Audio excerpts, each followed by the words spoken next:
Ya, baik. Selamat malam, teman-teman. Kita akan Ya, memulai Malam. membahas malam. membahas Malam. bersama-sama kitab Hosea sampai Maleaki, 12 kitab. Eh, kita akan berdoa, minta Pak Abraham untuk mimpin dalam doa. Mari kita berdoa. Bapak Surgawi, terima kasih di malam hari ini Engkau berkenan kumpulkan kami. Terima kasih Engkau menolong kami untuk menyediakan waktu untuk bisa bersama-sama belajar firman-Mu, sehingga di satu sisi kami ditambahkan wawasannya, ataupun juga disegarkan ingatannya, tetapi terlebih yang kami rindukan adalah kami dimampukan menjadi pelaku-pelaku firman-Mu yang taat dan setia. Berkati ya Tuhan pertemuan kami pada malam hari ini, tolong hamba-Mu di dalam menjelaskan ataupun juga menyampaikan materi, termasuk juga menyampaikan firman-Mu, agar Allah lah yang bekerja memberkati kami semua. Berkati interaksi dan diskusi di antara kami, mohon Tuhan juga berkati jaringan internet yang kami pakai, sehingga mendukung kami untuk bisa lebih menikmati kebenaran firman-Mu, mempelajari bersama, dan bertekad sama-sama melakukannya dalam keseharian kami. Menyerahkan juga untuk sahabat-sahabat kami yang akan bergabung di tengah-tengah jalannya pertemuan virtual kami malam hari ini. Mohon Tuhan juga siapkan hati mereka. Dalam nama-Mu Tuhan Yesus kami berdoa. Amin. Amin. Oke, selamat malam Bapak Ibu sekalian. Terima kasih Bu Linda untuk kesempatannya dan juga Bu Pak yang Abraham. menjadikan. Ya, Ya, selamat malam. Saya akan uh, menampilkan layar saya.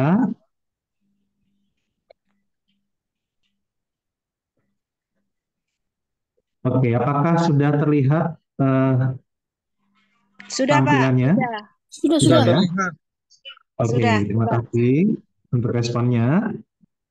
Ya, rekan-rekan, hari ini kita akan masuk di dalam pembahasan terakhir dari Perjanjian Lama, yaitu kita akan membahas pengantar ataupun ringkasan kitab Hosea hingga Maleaki. Jadi cukup panjang ataupun cukup banyak kitabnya, tetapi kita akan kompres dalam beberapa menit.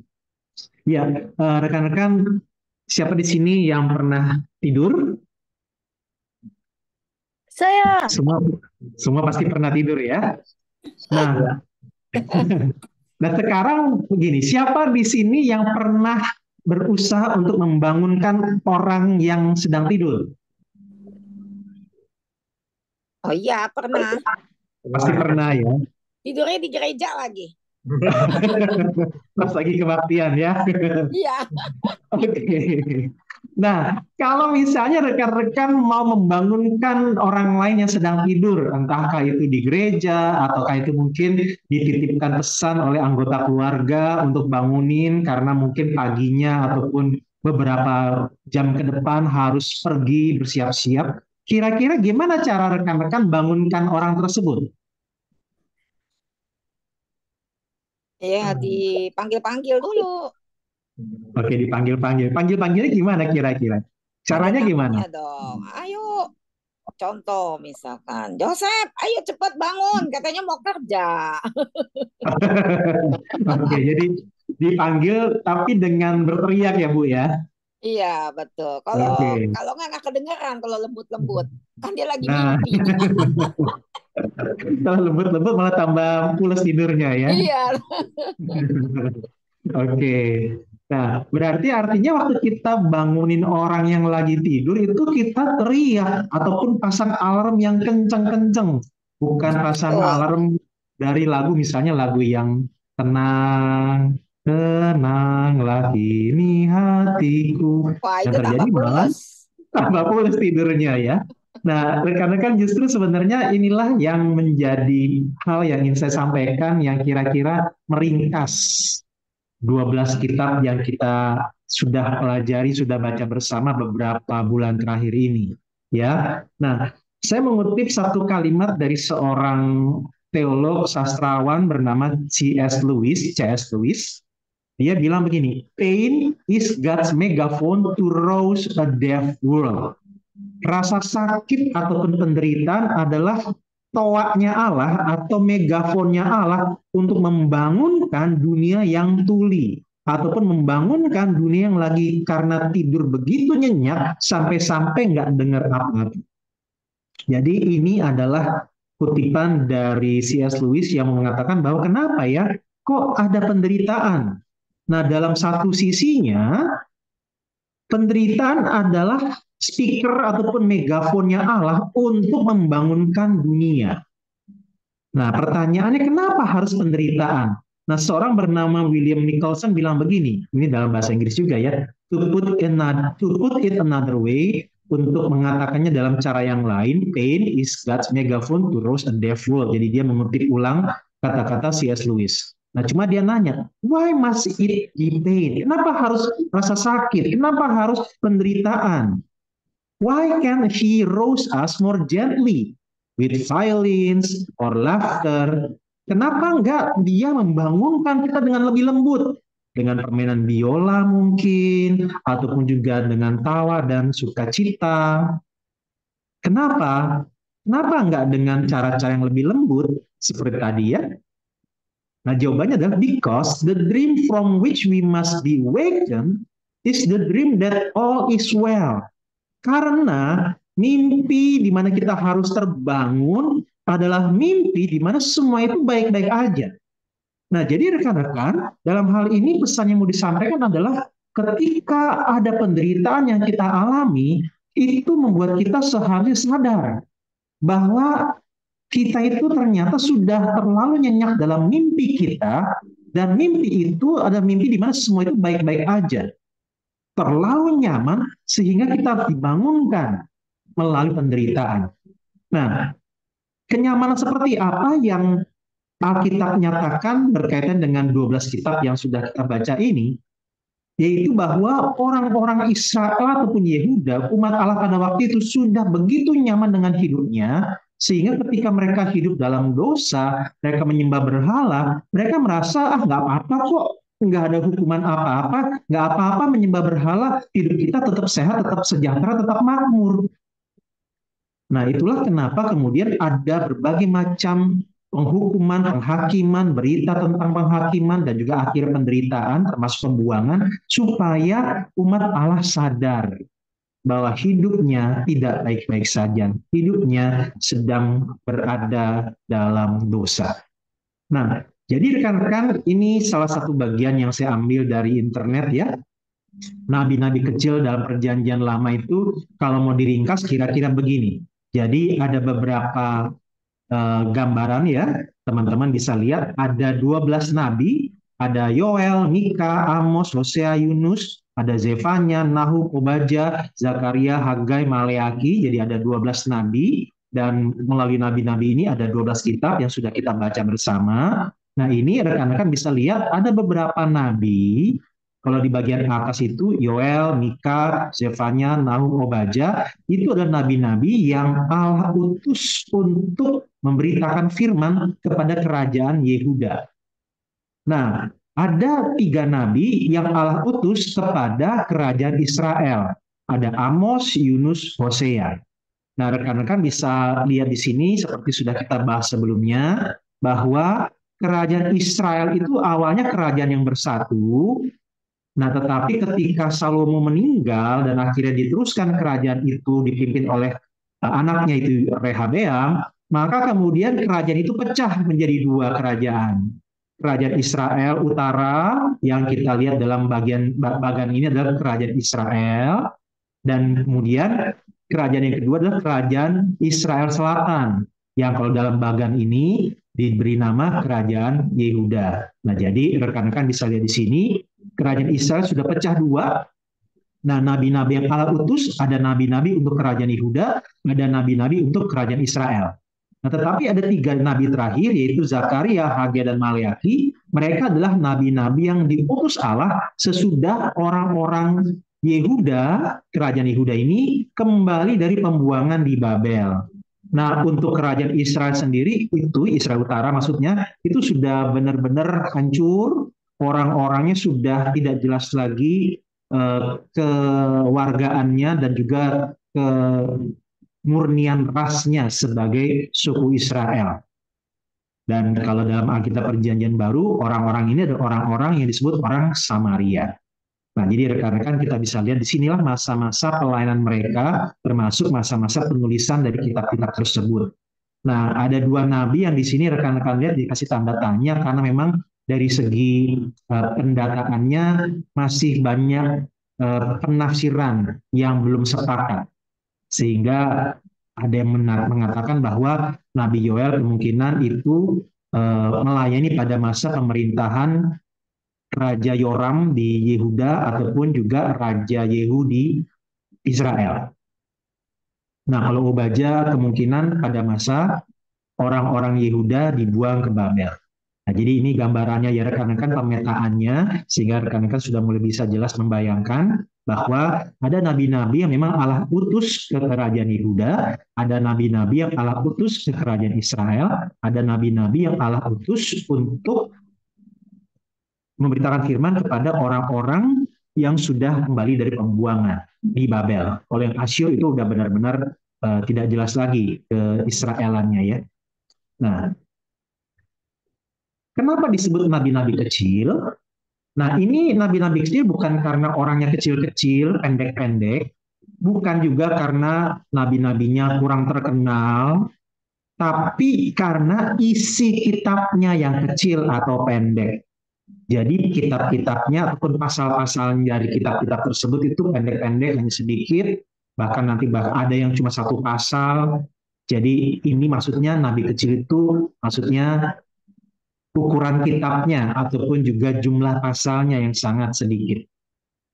Kalau dalam bahasa Inggrisnya bukan small prophet, tapi minor prophet. Jadi nabi-nabi kecil maksudnya kitab-kitabnya yang pendek-pendek.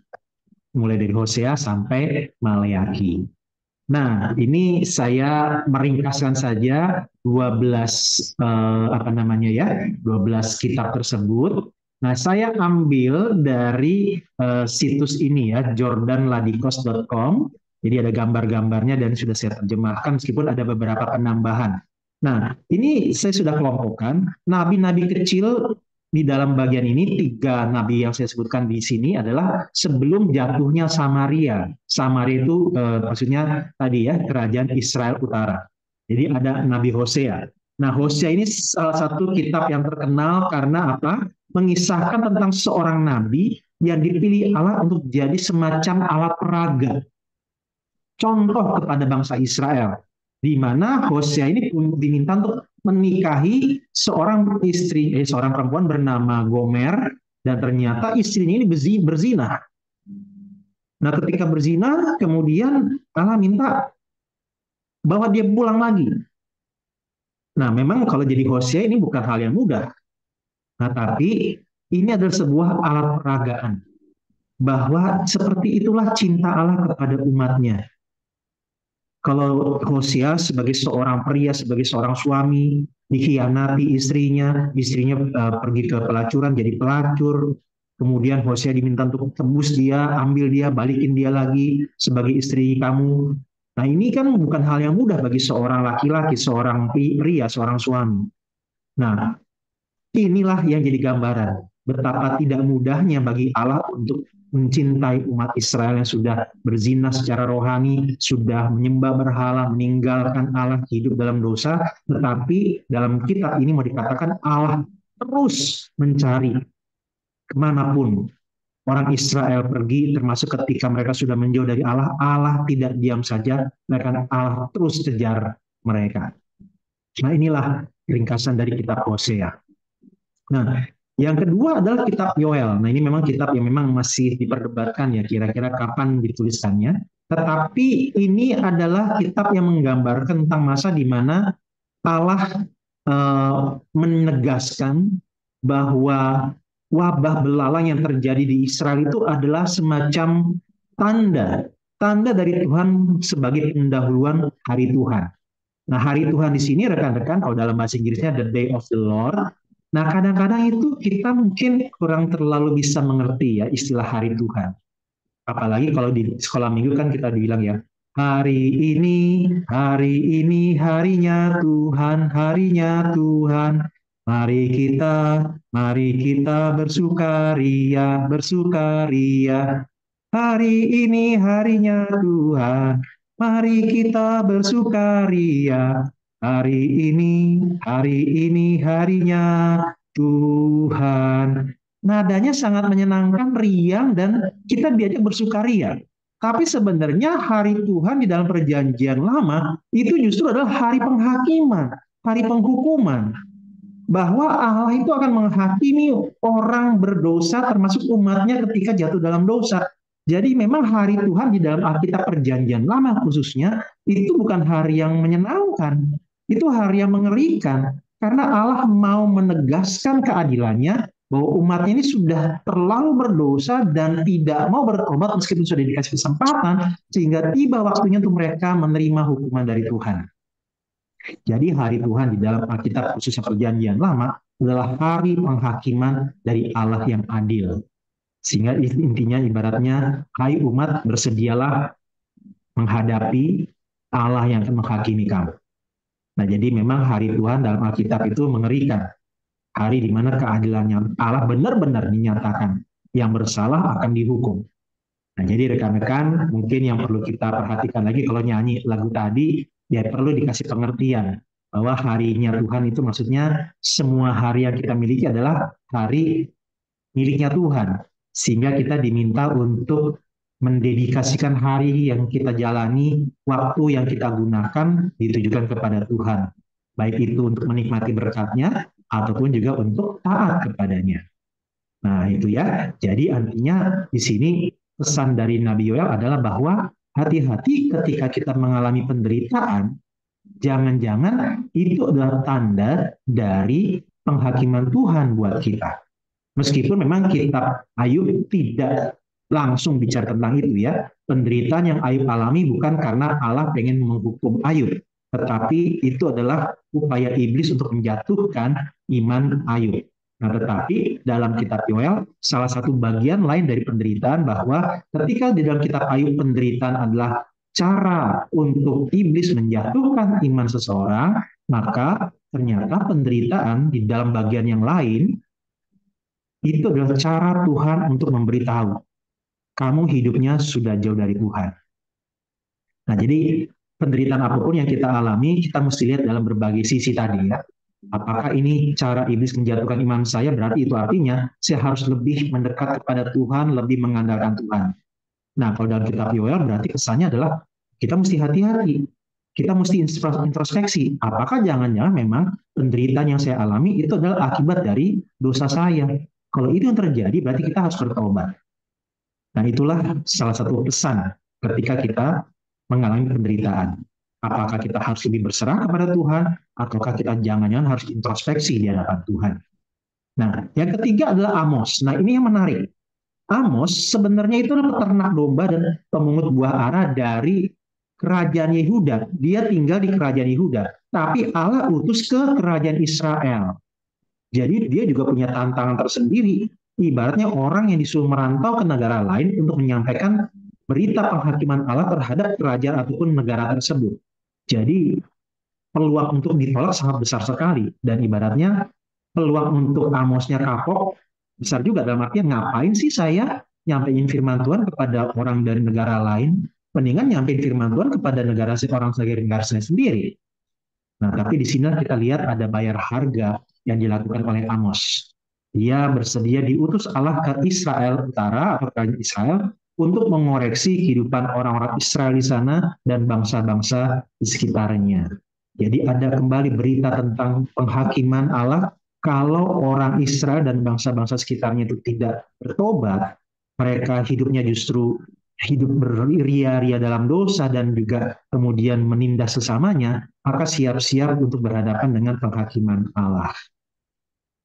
Nah, yang berikutnya adalah ini, Obaja. Obaja itu kemungkinan ditulis pada masa pembuangan dari bangsa ataupun kerajaan Yehuda. Nah, kalau Yunus dan Mika itu ditulis sebelum pembuangan. Nah, kitab Obaja ini bisa dibilang sebagai kitab terpendek di Perjanjian Lama. Kenapa? Karena hanya terdiri dari 21 ayat.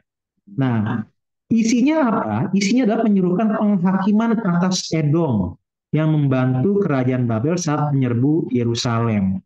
Edom ini bangsa atau negara mana? Edom itu adalah keturunan Esau. Sedangkan Israel, Yehuda, atau kerajaan Israel dan kerajaan Yehuda itu adalah keturunan dari Yakub. Nah, jadi kita bisa melihat kenapa kitab Obadya menjadi salah satu kitab yang sangat perlu diperhatikan karena begini. Ketika kerajaan Babel menyerbu Yerusalem,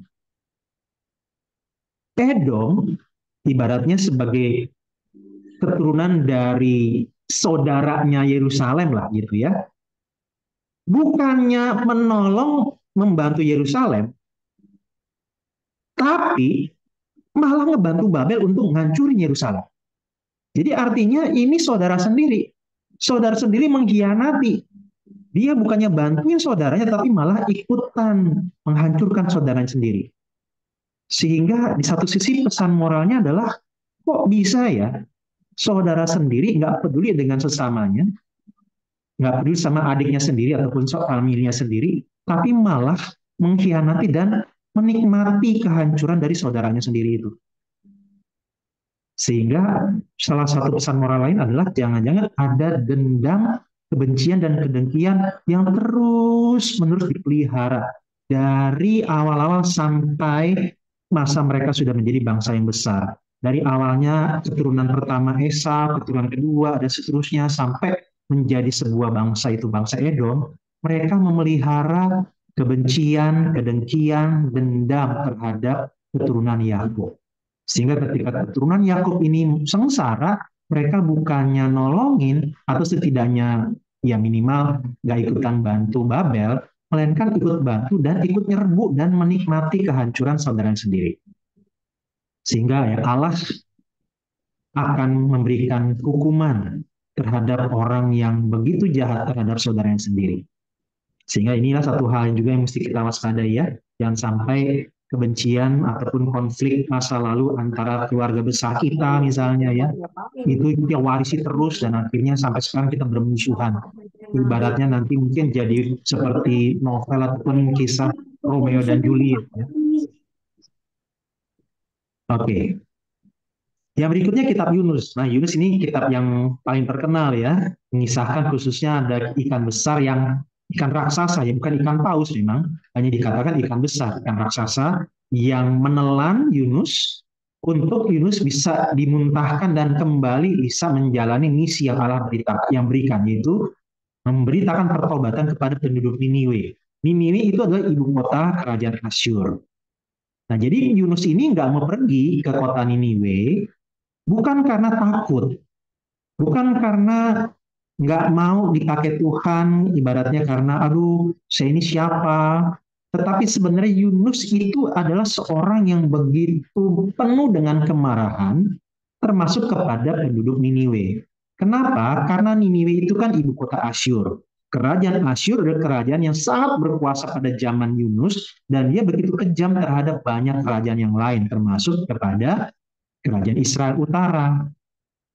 Nah, jadi ketika Yunus diminta untuk menyerukan pertobatan, Yunus nggak mau. Dalam artian apa? Saya nggak mau orang-orang Niniwe ini bertobat. Saya pinginnya orang-orang Niniwe yang jahat ini kena hukuman Tuhan karena kejahatan mereka. Dan bukankah ini juga yang menjadi semangat kita ya? Ketika kita melihat ada orang jahat nyebelin buat kita biasanya nggak pengen dia bertobat. Kita pengennya dia sial, dia menderita, dia kena musibah, dia kena hukuman. Jadi sebenarnya kita tidak lebih baik dari Yunus. Biasanya orang yang nyebelin buat kita, yang pernah menyakiti kita, yang jahatin kita pengen masa depannya dia adalah dia sial, dia dihukum, dia celaka, dia kena musibah. Tetapi justru dalam kitab Yunus Allah mau bilang, aku memang yang paling pantas menghukum orang jahat. Tapi yang aku ingin adalah orang jahat itu bertobat. Kenapa? Karena aku sayang sama mereka. Nah, jadi Yunus pun diajak untuk itu. Meskipun kita nggak tahu apakah Yunus kemudian punya hati yang penuh kasih sayang seperti Allah, kita nggak tahu. Dan justru kitab Yunus ini menjadi kitab yang sangat unik. Kenapa? Selain karena ikan besarnya, tetapi juga karena isi kitabnya. Yunus itu artinya sangat baik. Arti nama Yunus adalah burung merpati. Merpati kan burung yang indah, yang cantik, yang bagus, apalagi burung merpati yang putih ya, yang jinak, makanya ada jinak-jinak merpati. Buat rekan-rekan di sini yang generasi kolonial pasti sangat tahu itu ya, ada lagunya juga bahkan, jinak-jinak merpati, jadi menyenangkan, nggak berbahaya, lembut. Nah, ternyata arti namanya tidak sesuai dengan orangnya. Arti namanya adalah kelembutan. Tetapi ternyata orangnya penuh dengan kemarahan. Kenapa? Karena dia perlu untuk bertobat. Jadi sebenarnya kitab Yunus bukan hanya bicara tentang pertobatan bagi Niniwe, tetapi juga pertobatan bagi Yunus untuk berubah dari hati yang penuh dengan amarah dan kebencian menjadi hati yang penuh dengan kasih dan pengampunan. Nah, ini pesan yang kita dapat dari kitab Yunus. Nah, yang berikutnya adalah kitab Mika. Nah, kitab Mika ini cukup menarik. Kenapa? Karena dalam Mika 1:8, Nabi Mika ini diminta untuk bugil ya, meskipun bugilnya dia dengan bugilnya kita mungkin beda pengertiannya. Karena begini, telanjang di dalam dunia Alkitab, khususnya di dalam budaya orang-orang Timur Tengah pada waktu itu, belum tentu telanjang dalam artian nggak pakai pakaian sama sekali. Melainkan mereka memakai pakaian dalam yang sangat tipis, pakaian linen atau lenan yang putih tembus tipis. Sehingga bisa dikatakan meskipun pakai pakaian, itu ibaratnya kayak kita misalnya kita jalan kemana-mana tapi cuma pakai kaos kutang dan kolor gitu, celana pendek, celana apa sempak, celana dalam. Jadi ya buat kita itu kan telanjang, itu kan sesuatu yang memalukan. Nah, jadi itu juga ya pengertiannya ketika kita menemukan di dalam Alkitab ada yang telanjang, misalnya Raja Daud yang menelanjangi diri dan lain sebagainya, belum tentu benar-benar bugil tanpa pakaian, melainkan bisa jadi pakai pakaian dalam yang sangat tipis sebagai dalaman dari pakaian-pakaian yang nanti akan dikenakan oleh orang pada zaman itu. Nah, tetapi pada intinya Mika diminta untuk meratap dengan tanpa pakaian. Tujuannya apa? Untuk menunjukkan betapa parahnya kemiskinan dan penawanan yang akan datang yang dialami oleh umat pada zaman nantinya. Ketika mereka nggak mau bertobat dari dosa mereka, mereka akan benar-benar seperti orang yang telanjang. Nggak punya apa-apa, begitu menyedihkan, begitu memalukan. Nah, kenapa? Karena intinya kitab ini mau menyerukan tentang penghukuman dan pengampunan Allah atas umat. Allah mau menghukum umat, tetapi di sisi yang lain, Allah bukan kemudian biarkan, melainkan Allah akan ampuni lagi. Nah, jadi ini pesan utama dari kitab Mika, ya. Meskipun pada akhirnya ini kan ditulis, disampaikan sebelum pembuangan. Akhirnya ternyata orang-orang Israel tidak bertobat, ya. Nah, berikutnya kepada beberapa yang lain. Jadi ini juga sebelum jatuhnya Yerusalem. Jadi 3 nabi ini adalah 3 nabi khususnya yang bertugas ataupun diutus ke kerajaan Yehuda. Nah, kitab Nahum mengisahkan tentang Nabi Nahum yang menubuatkan kehancuran Niniwe. Jadi Niniwe ini adalah ibu kota kerajaan Asyur. Nah, kerajaan Asyur ini karena kerajaan adikuasa, mereka sombong sekali. Ketika mereka di dalam kesombongan mereka merasa paling kuat, paling berkuasa, mereka akhirnya menindas bangsa-bangsa dan kerajaan yang lain. Allah bilang, Allah akan menghukum mereka. Jadi memang dosa kesombongan itu dosa yang sangat besar sekali. Ya, bahkan di dalam kitab yang lain dikatakan 6 bahkan 7 perkara yang dibenci Tuhan. Yang pertama adalah kesombongan. Kesombongan membuat manusia ingin lepas dari Allah, bahkan katanya kesombongan itu juga membuat iblis jatuh dari sorga.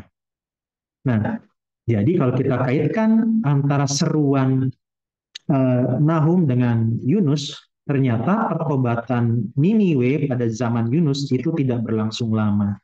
Jadi artinya rekan-rekan, pertobatan kita atas dosa tertentu jangan membuat kita puas, di mana kita merasa, saya nggak akan jatuh dalam dosa itu lagi. Saya sudah kebal terhadap dosa. Enggak juga. Kita masih bisa jatuh dalam dosa. Bahkan dosa lama sudah pernah kita tinggalkan. Sehingga hati-hati ketika kita menyombongkan diri, merasa sudah lebih kebal terhadap dosa, disitulah titik awal kejatuhan kita. kita mesti waspada. Nah, kitab Habakuk, nah ini yang menariknya adalah tidak langsung bicara tentang Allah yang menghakimi umatnya, tetapi ini dialog percakapan antara Nabi Habakuk dengan Allah seputar penghakiman atas Yehuda. Jadi ini seperti percakapan, kenapa ya Tuhan kok ada penghukuman dan penderitaan seperti ini. Tetapi di sisi yang lain, ini mirip juga dengan kisahnya Ayub ya, bagaimana. Tapi kalau Habakuk bukan dia yang secara langsung menderita, tetapi dia melihat penderitaan di negaranya ataupun bangsanya. Nah, dia belajar untuk menantikan dan percaya kepada Allah yang bekerja dalam segala hal untuk kemuliaannya. Makanya dikatakan sekalipun pohon ara tak berbuah dan sebagainya, tetapi namun bukan tetap setia karena Allah tetap setia. Makanya ada lagunya ya, mungkin buat rekan-rekan yang generasi kolonial masih tahu ya tentang tadi ya, syair tadi. Saya sudah sempat share juga di WA Group ya tentang lagu yang diinspirasi dari Habakuk pasal 3 ini. Nah, yang berikutnya adalah Nabi Zefanya. Zefanya itu nama laki-laki ya rekan-rekan. Kadang-kadang ada orang-orang tua ataupun orang tua yang kasih nama Zefanya ke anak perempuannya. Padahal sebenarnya Alkitab justru mengatakan Zefanya itu nama laki-laki, ya. Termasuk Elisa. Elisa juga itu laki-laki. Meskipun kalau Elizabeth di kitab Injil itu nama perempuan. Jadi ya mesti lebih bijaksana juga ya dalam memberikan nama kepada anaknya. Nah, Zefanya. Nah, isi kitabnya adalah berisi rangkaian penghakiman keras yang ditujukan kepada Israel, Yehuda, dan bangsa sekitar. Karena apa? Karena membiarkan penyembahan berhala dan dosa-dosa lainnya di tanah mereka. Jadi artinya ketika Allah belum menghukum, itu bukan berarti Allah membiarkan. Tetapi ketika Allah tidak menghukum orang berdosa, itu karena Allah meminta mengharapkan pertobatan. Ketika ternyata waktu pertobatan tidak dipakai juga, akhirnya apa? Supaya sadar, supaya kembali Allah hukum, Allah hakimi. Jadi seperti tadi ya, supaya bangun dari mimpi yang kesannya indah, dari dosa yang begitu sepertinya nikmat, Allah pakai hukuman supaya kita sadar dan kembali kepada Tuhan.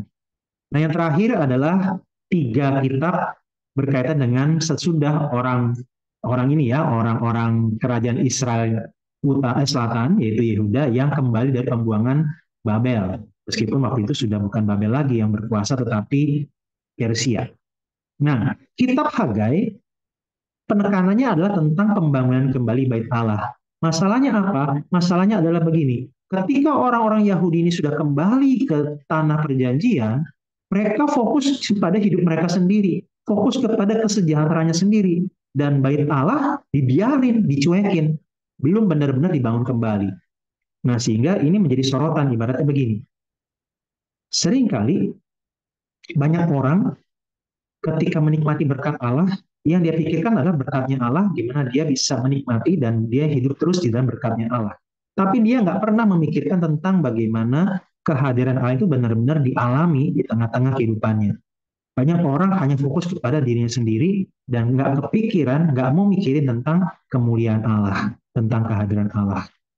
Nah, sehingga dalam hal ini bukannya Allah nggak ingin orang-orang Yahudi itu menikmati berkat Allah, tetapi yang Allah ingin adalah jangan sampai berkat Allah membuat mereka lupa dengan Allah. Dan kenyataannya kitab Hagai menunjukkan mereka nggak peduli ternyata dengan bait Allah. Ibaratnya orang-orang, kalau kita zaman sekarang ya, ketika studi, ketika bekerja, ketika berumah tangga, berdoa supaya Tuhan berkati studinya, pekerjaannya, rumah tangganya. Tapi nggak mau beribadah, nggak mau ke gereja, nggak mau baca Alkitab. Jadi yang dipingin dari Tuhan hanyalah supaya diberkati doang. Itulah yang mesti kita waspadai ya rekan-rekan. Yang berikutnya adalah Zakaria. Nah, Zakaria ini mirip dengan kitab Yeskiel, di mana isinya adalah nubuatan dengan berbagai penglihatan simbolik, seperti gulungan kitab terbang, pohon zaitun, malaikat, yang intinya tentang pemulihan Allah bagi umatnya. Dan di sini juga ada berbagai nas mesianik. Maksudnya mesianik itu bisa tentang hal-hal tentang Mesias ya. Mesias itu kan sosok yang diurapi. Mesias, kalau dalam bahasa Yunaninya Kristus. artinya yang diurapi. Jadi ayat-ayat dalam kitab Zakaria ini nantinya banyak digenapi oleh Kristus, akan digenapi oleh Yesus Kristus. Jadi ini adalah pengharapan tentang pembaruan dan pemulihan bagi umat Allah, di mana pembaruan sejati itu adalah ketika Kristus Yesus datang. Baik yang pertama kali dan nanti yang kedua kali di akhir zaman. Nah yang terakhir yaitu Maleaki. Maleaki ini bicara tentang seorang pembaharu yang menunjukkan pesannya khususnya kepada para imam yang jahat. Jadi mereka tidak peduli dengan ibadah yang benar di hadapan Allah. Mereka enggak memberikan yang terbaik kepada Allah. Mereka ketika persembahkan korban yang jelek-jelek, Allah marah, Allah murka, dan juga mereka itu nahan persembahan mereka dari Allah. Kenapa? Karena mereka hanya mikirkan diri mereka sendiri, baik imamnya maupun juga umat Allahnya. Nah makanya ada ayat yang terkenal ya, yang seringkali dipakai sebagai dasar untuk pemberian persembahan dalam ibadah. Maleakhi 3 ayat 10. Bagaimana Allah meminta untuk bawalah seluruh persembahan persepuluhanmu dan seterusnya. Allah akan membuka tingkap-tingkap langit dan seterusnya dan seterusnya. Itu kan ayat yang sering kali dikutip untuk ayo beri persembahan, beri persepuluhan. Nah, tidak jarang kemudian ayat ini dipakai untuk kalau kamu berikan persembahan, Allah akan berkati. Nih, Allah akan buka tingkap langit untuk memberikan berkat kepada kamu secara melimpah. Nah, akhirnya orang ketika dengar ayat itu tanpa ngerti maknanya, mereka langsung mikir, oh oke deh, saya akan kasih persembahan saya yang banyak supaya nanti saya akan diberkati Allah dengan lebih berlimpah-limpah lagi. Padahal sebenarnya ayat itu bukan bicara tentang tadi, bahwa ayo dong kasih persembahan ke saya yang banyak, nanti saya akan berkati kamu berlipat-lipat kali ganda. Bukan itu sebenarnya rekan-rekan yang menjadi pesan utamanya. Pesan utamanya adalah justru masalah mereka. Mereka itu terlalu pelit buat Tuhan, terlalu pelit untuk Tuhan. Sehingga Allah kemudian pakai musibah, pakai penderitaan, supaya mereka sadar. Nah, ketika orang menderita, biasanya langsung muncul, kok Tuhan begitu sih? Kok Tuhan jahat sih? Artinya apa? Penderitaan membuat kita kembali kepada Tuhan. Penderitaan membuat kita mengingat Tuhan. Nah, sehingga Allah mau bilang, ketika kamu tidak memikirkan tentang Allah, memberikan persembahan kepada Allah, berarti kamu lupa dan tidak peduli dengan Allah, maka penderitaan kiranya membuat kamu ingat kembali terhadap Allah. Dalam artian apa? Kalau kita lihat kitab Maleakhi ditulis kepada orang-orang Yahudi yang sudah kembali dari pembuangan. Artinya apa? Mereka sudah dibebaskan oleh Tuhan. Mereka sudah mengalami berkat Tuhan. Mereka sudah menikmati, diberkati dan dipulihkan oleh Tuhan. Tapi mereka tidak ingat akan Allah. Mereka tidak bersyukur kepada Allah. Jadi Maleakhi 3 ayat 10 itu bukan bicara tentang ayo berikan persembahan persepuluhan supaya kamu diberkatin. Kebalik, bukan itu. Melainkan, ayo berikan persembahan persepuluhanmu. Kenapa? Kamu itu sudah diberkati oleh Allah. Kamu itu sudah ada di tanah perjanjian kembali. Kamu itu sudah dibalikkan dari penjajahan dan pembuangan. Kamu sudah diberkati Tuhan. Kamu sudah mengalami berkatnya. Kenapa kamu lupa untuk mengingat Tuhan dan bersyukur kepada Tuhan? Nah, jadi rekan-rekan, inilah bagian yang kita bisa lihat dari 12 kitab yang sudah kita pelajari bersama. Biarlah bagian ini menolong kita bahwa mungkin penderitaan adalah cara Tuhan untuk mengingatkan kita, untuk kita kembali kepada Tuhan. Jangan-jangan kita sudah terlalu jauh dari Tuhan, kita sudah terlalu menikmati dosa, sehingga Allah izinkan kita menderita supaya kita kembali kepadanya. Biarlah bagian ini menolong kita, dan kita menjadi orang-orang yang semakin belajar untuk taat kepada Tuhan, baik dalam suka maupun duka, susah maupun senang. Ya demikian materi saya serahkan kembali kepada Ibu Lindawati sebagai host. Iya, demikian yang disampaikan Pak Abraham. Ada yang mau bertanya? Saya, Dipersilahkan. Bu. Iya, Pak Teguh, Selamat silakan. malam, Pak Abraham. Selamat malam, Pak Teguh. Ini ada beberapa hal yang ingin saya tanyakan, Pak. 12 kitab ini ya. Jadi yang pertama dari Zakaria 38. Saya ingin bertanya tentang dengarkanlah hai imam besar Yosua, engkau dan teman-temanmu yang duduk di hadapanmu, sungguh kamu menjadi suatu tanda bahwa sesungguhnya aku akan mendatangkan hambaku sang tunas. Yang ingin saya tanyakan, siapakah yang dimaksud dengan sang tunas? Berikutnya Zakaria 99, Pak.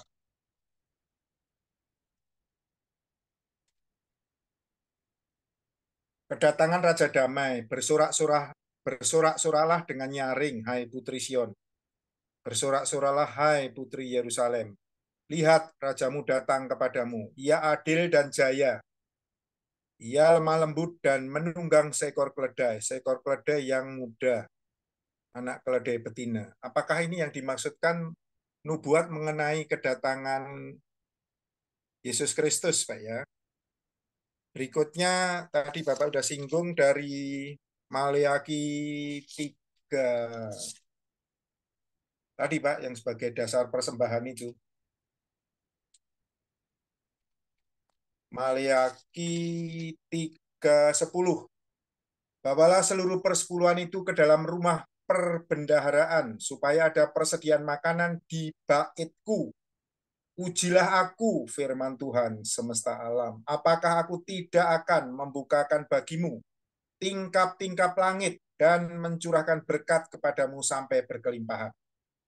Pak Abraham tadi sudah menerangkan bahwa ini memang sering Pak ya, sebagai di gereja lokal saya juga itu sebagai ayat pengantar persembahan, ya kan Pak. Nah, kemudian juga sebagai perpuluhan. Namun beberapa waktu yang lalu saya pernah melihat video dari orang Indonesia, mungkin beliau juga seorang hamba Tuhan, yang langsung pergi ke Israel dan langsung mewawancarai orang Yahudi, Pak. Apakah mengenai persepuluhan ini masih berlaku? Ya, kita tahu Pak ya, di beberapa gereja di Indonesia hal itu sangat-sangat ditekankan, dan nah, ini yang kurang pas ya Pak ya. Jadi untuk kesejahteraan pemimpin gerejanya, kalau di GKI ya masih mending ya, masuk dalam income pemasukan itu Pak ya. Tapi yang ingin saya tanyakan, bagaimana komentar Bapak? Apakah benar itu hanya berlaku untuk umat Yahudi dan sudah tidak berlaku lagi pada zaman Alkitab ini kan itu pun berupa kebendaan ya Pak, hasil pertanian, ternak dan sebagainya, bukan berupa uang itu. Demikian Pak yang untuk sementara yang ingin saya tanyakan. Terima kasih Bapak. Ya, terima kasih Pak Teguh untuk pertanyaannya. Oh ya, sebelumnya rekan-rekan, eh, ya tadi sudah ada yang chat saya ya. Kita mau foto dulu ya rekan-rekan untuk dokumentasi. Ya, boleh foto dulu semuanya. Tolong wajahnya ditampilkan ya. Oke, apakah di sini ada yang pakai notebook, laptop? Soalnya saya pakai eh, tablet, jadi mungkin agak sulit untuk screenshot.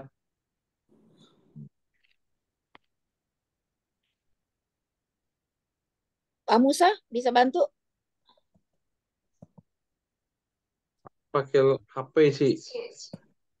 Oh, Oke. aduh. Nah, ini berapa? Semuanya berapa sih? Pakai HP aja ya, screenshotnya ya. 3, 2, 1, smile. Ulang ya, tunggu ya. Sekali lagi, tahan senyumnya, tahan. Giginya keluar. Ya, tunggu ya. 3, ini Ibu Herlina, Ibu Tusi belum buka loh. Nah, ini Bu Herlina berbuka. Ibu Tusi belum buka. Oke, yang tangkapan layar saya sudah dapat 8, 16 jadi. 2 ke 4. 2 dan 4. Gimana rasanya? Oke, silakan dilanjut. Oke, terima kasih Pak Musa. Baik, Sama. terima kasih Pak Teguh.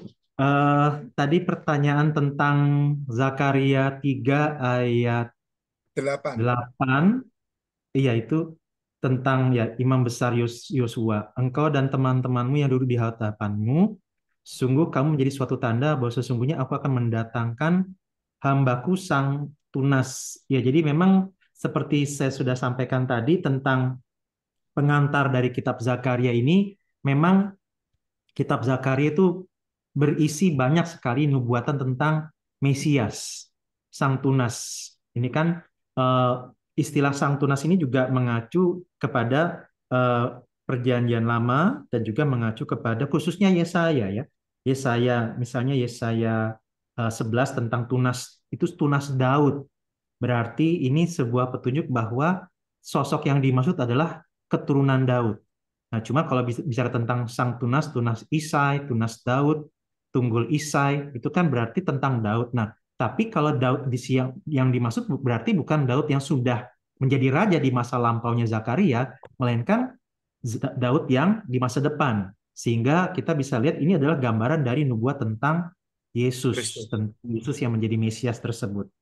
Nah, jadi itu juga nuansa yang sama dengan yang tadi Pak Teguh juga sempat singgung di ayat 9 ya, pasal pasal 9 ayat 9, bersoraklah dengan nyaring hai putri Sion. Putri Sion itu berarti itu tentang Yerusalem, maksudnya orang-orang penduduk Yerusalem. Rajamu datang kepadamu, ia adil dan jaya, ia lemah lembut dan menunggang seekor keledai yang muda, anak keledai betina. Nah, ini ayat ini juga secara jelas nanti akan digenapkan oleh Tuhan Yesus ketika dia memasuki Yerusalem dengan menunggang seekor keledai. Nah, memang menariknya keledai ini bukan binatang yang cukup elegan ya untuk ditunggangi oleh seorang raja, tetapi ini adalah sebuah pesan bahwa raja yang datang ini adalah raja yang bukan mau perang, tetapi raja yang membawa damai. Makanya perikop ini juga diberi judul Kedatangan Raja Damai. Dan itulah memang kedatangan Kristus, dia membawa damai, damai sejahtera, membawa shalom. Jadi memang shalom itu bukan sekedar damai nggak ada konflik, tetapi ya kita bersyukur kalau kata shalom dalam bahasa Ibrani diterjemahkan ke dalam bahasa Indonesia itu damai sejahtera. Artinya bukan hanya damai dalam artian nggak ada konflik, nggak ada yang berantem, melainkan juga mengalami kesejahteraan. Kalau nggak ada konflik kan sepertinya situasinya kayaknya kita pasif, diam aja. Tapi kalau sejahtera artinya secara aktif kita mengalami kebaikan dan membagikan kebaikan. Damai sejahtera. Nah, itulah yang Kristus bawa. Kedamaian ini, damai sejahtera ini, yang bukan hanya membuat kita bebas dari konflik, tetapi juga mengalami kesejahteraan. Nah, memang kedatangan Raja Damai ini ketika Yesus datang membawa damai, damai seperti apa yang dimaksud? Kenyataannya, nanti tahun 70 Masehi, kerajaan Romawi itu nyerbu Yerusalem, ngancurin bait Allah. Berarti kan tetap ada perang. Nah, sehingga dalam bagian ini kita bisa melihat bahwa damai sejahtera yang dimaksud bukan sebatas bicara tentang damai sejahtera fisik, tetapi damai sejahtera di dalam hati manusia, karena manusia ketika jatuh dalam dosa, mereka kehilangan damai dengan Allah, kehilangan damai dengan diri, kehilangan damai dengan sesama, kehilangan damai dengan alam. Manusia menjauh dari Allah, Allah menjadi sosok yang tidak disukai, manusia tidak mampu menerima diri, suka salah menilai diri, minder, dan lain-lain. Manusia benci terhadap sesamanya, melihat sesama sebagai ancaman, dan bahkan manusia merusak alam. Jadi ya itulah yang Yesus mau pulihkan. Kedamaian yang utama terjadi di dalam hati untuk nanti kemudian berbuah di dalam tindakan nyata. Dan nanti di kedatangan Yesus yang kedua, kedamaian itu benar-benar akan dilakukan secara tuntas, secara sempurna. Nah, jadi mungkin kita lihat di situ yang bagian tadi tentang Zakaria ini memang banyak nubuat dan gambaran tentang yang digenapkan oleh Kristus nantinya. Nah, sekarang balik kepada Maleakhi 3 ayat 10. Tadi kita mungkin bisa lihat dulu ayat 9-nya. Jadi kalau ayat 9-nya kan, kalau ayat 10-nya memang jelas, bawalah seluruh persepuluhan itu ke dalam rumah perbendaharaan. Ini saya pakai Alkitab terjemahan baru yang kedua ya, yang versi 2, Ya. yang sudah revisi. Nah, kalau kita lihat di dalam ayat 9-nya, kamu telah kena kutuk, tetapi kamu masih menipu aku, hai kamu seluruh bangsa. Nah, jadi waktu Allah bilang ayat 10 tentang bawa persepuluhan ke rumah perbendaharaan, itu dalam kaitan kamu lagi ngalamin musibah, kamu lagi kena kutuk, tapi tetap aja kamu mengeraskan hati. Nah, jadi kalau kita lihat di sini sebenarnya orang-orang Yahudi ini mereka sedang tidak peduli dengan Allah. Mereka malah terus-menerus hidup dalam dosa dan Allah justru meminta mereka, ayo lakukan hal yang sudah ditetapkan ya. Nah, rekan-rekan termasuk kata gue juga, kata bawalah di sini, bawalah itu sebenarnya kalau dalam bahasa aslinya sifatnya itu adalah sebuah hal yang apa ya kalau dalam bahasa Inggris itu imperfect tense. Jadi sesuatu yang sudah berlalu, maksudnya sudah biasa dilakukan. Sehingga artinya sebenarnya melalui bagian ini pesannya adalah ayo lakukan lagi sesuatu yang sudah ditetapkan dari semula. Bahwa ini adalah sebuah hal yang sudah biasa seharusnya dilakukan oleh umat Tuhan. Nah, kamu malah nggak lakukan. Ini sesuatu yang sudah ditetapkan dan sebenarnya sudah biasa dilakukan.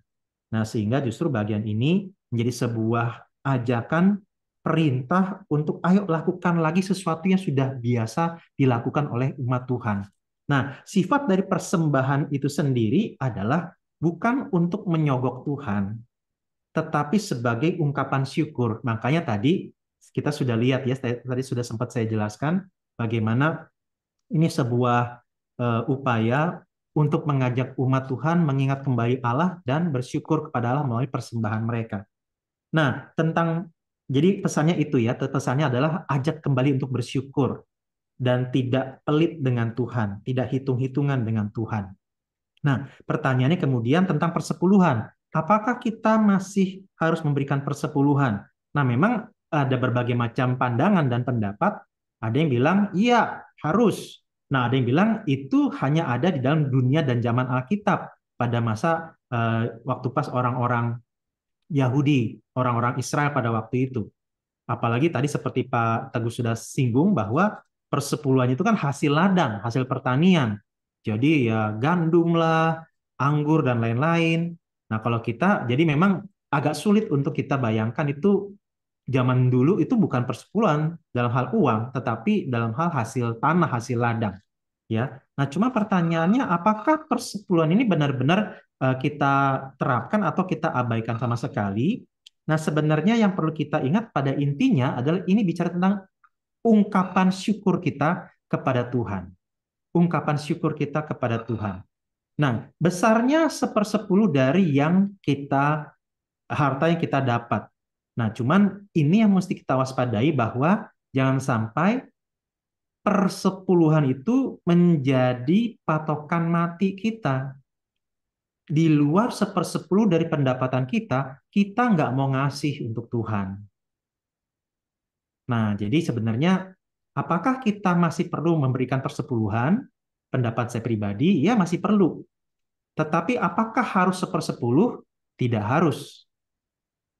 Kalau memang kondisinya misalnya sedang sangat sulit, mungkin nggak sampai 1/10-nya.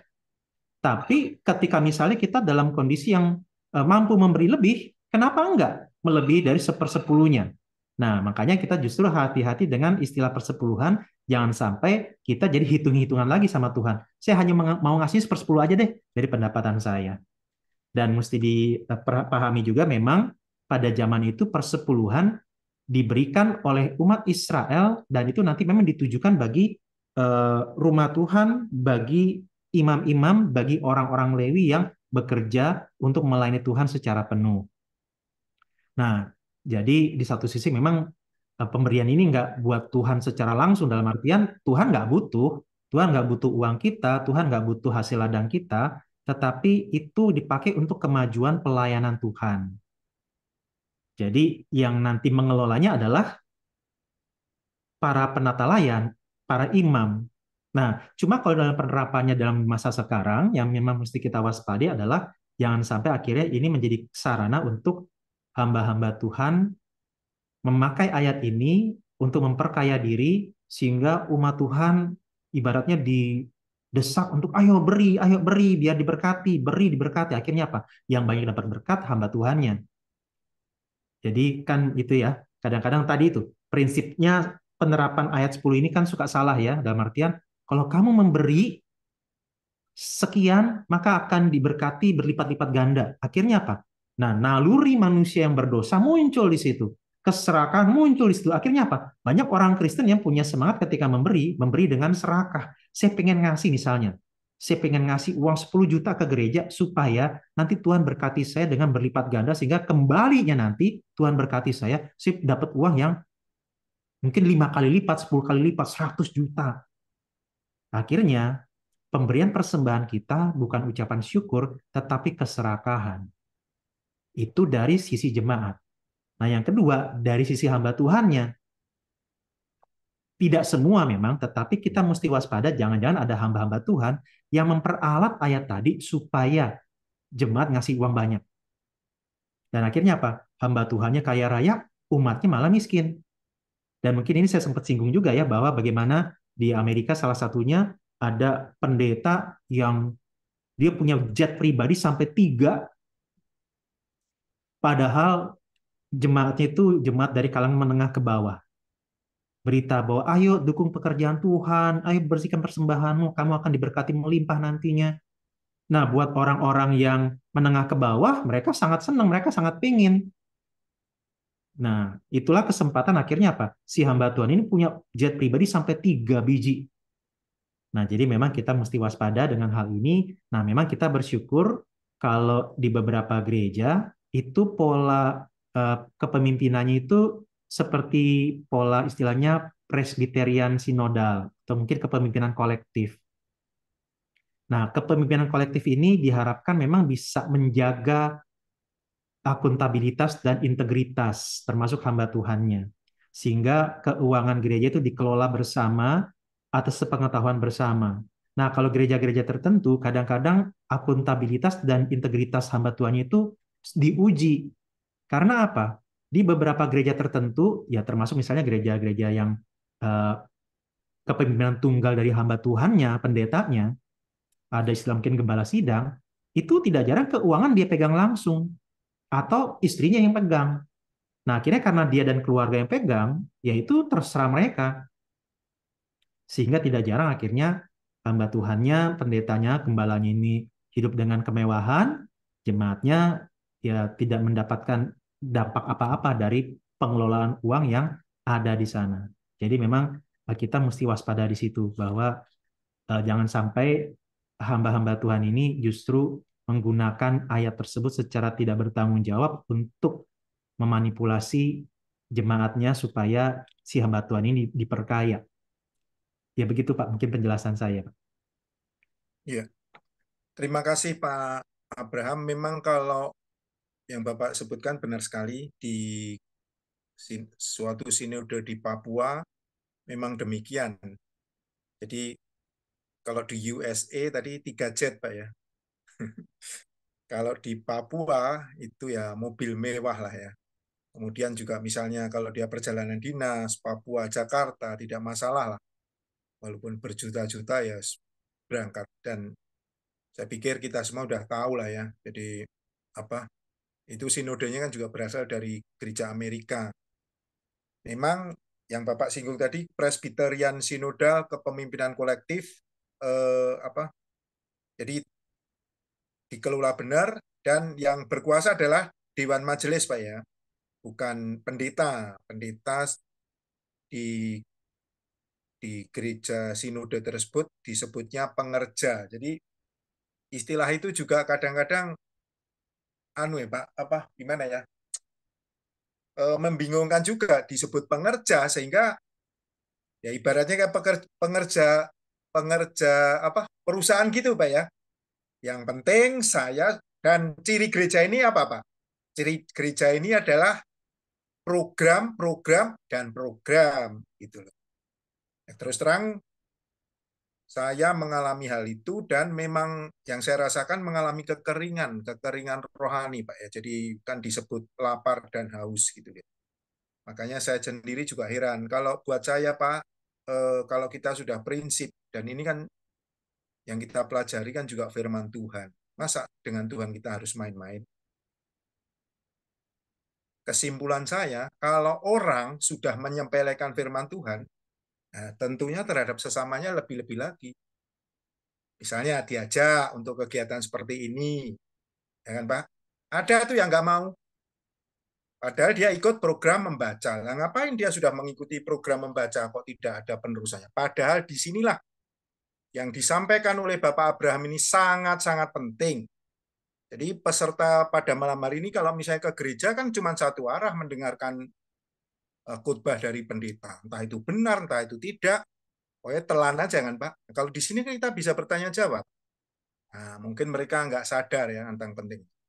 Mereka selalu beralasan kepentingan sekolah, kepentingan pekerjaan.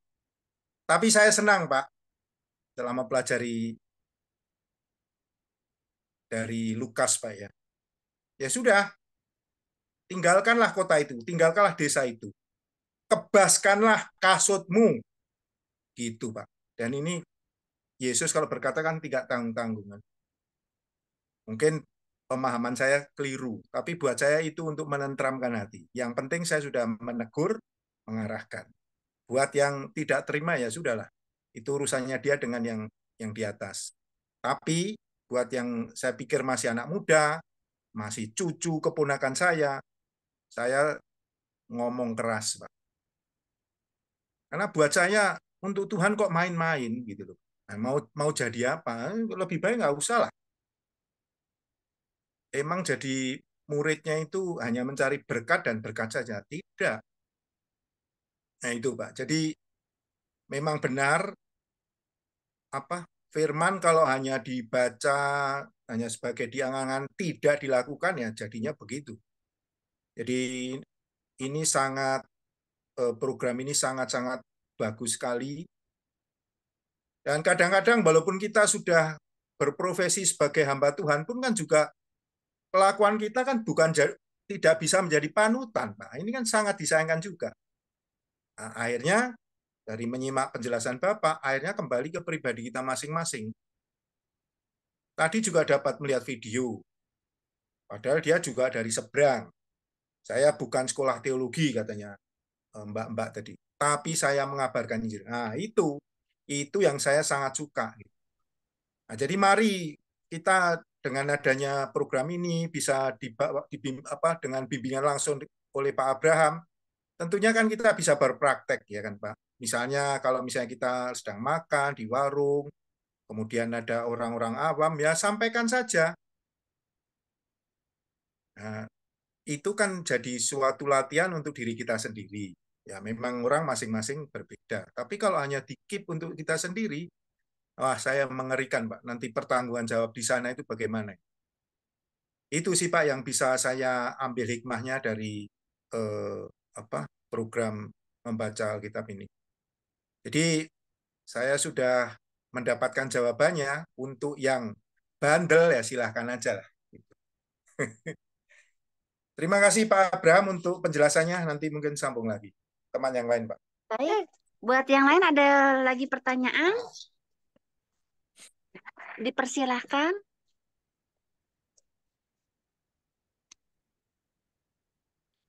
Pak Musa ada pertanyaan? Pada malu semua Bu untuk bertanya. Atau ya Safat? Bu Endang, ayo Bu. Teman saya nih Bu Endang Bu. Safat lagi tidur. Oh, siapa yang lagi Bu Endang tidur? katanya lagi tidur. Oh, Bu Endangnya lagi tidur, tahu aja dia. Safat. Oh, halo. Iya, Pak Abraham. Pertanyaannya, kalau kita membaca 12 kitab tadi yang dibawakan oleh 12 nabi-nabi begitu ya, garis besarnya kan itu menyerukan pertobatan karena bandelnya bangsa Israel dari waktu ke waktu. Lah, eh, untuk di mana ya Pak ya kalau kita bisa melihat bangsa Israel itu kembali kepada Tuhan, karena di Perjanjian Lama ini tidak disebutkan. Jadi di situ adanya apa namanya penghukuman dari Tuhan, kemudian apa pemberontakan mereka yang sampai berlama-lama dari satu nabi ke nabi berikutnya, kasusnya sampai sama. Nah, itu kira-kira di mana ya Pak? Saya bisa mengetahui kira-kira pertobatan ini terjawab. Begitu Pak Braham. Ya, baik Ibu Endang, terima kasih untuk pertanyaannya. Jadi memang kalau tadi kita sempat lihat bagannya atau timelinenya, lini masanya, kita melihat di situ bagaimana sebenarnya Allah itu sudah memperingatkan mereka untuk bertobat ya dari raja-raja sebelumnya sampai akhirnya mereka akhirnya dihukum oleh Tuhan. Jadi sebenarnya itu rentang waktunya ratusan tahun. Allah mengingatkan mereka, menegur mereka, tapi mereka nggak bertobat juga. Jadi secara bangsa mereka tidak bertobat akhirnya, dan akhirnya dihukum Tuhan. Sebentar ya, ada kena teks sebentar saya open.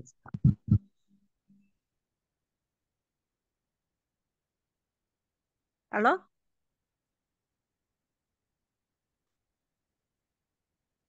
Suaranya hilang Pak Braham.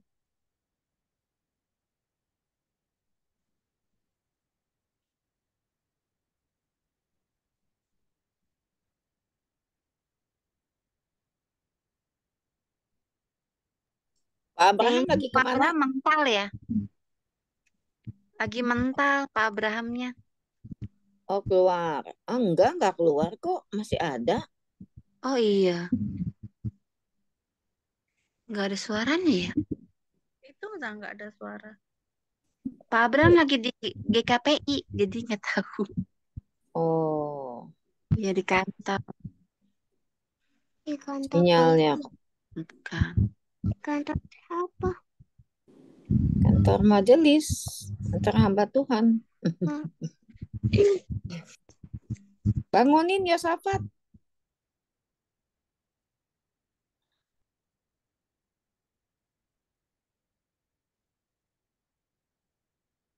Abraham.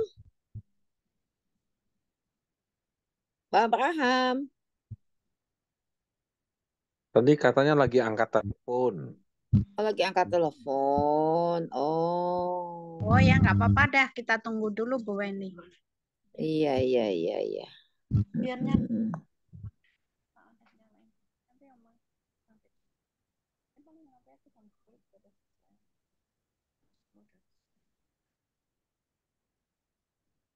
Yanto.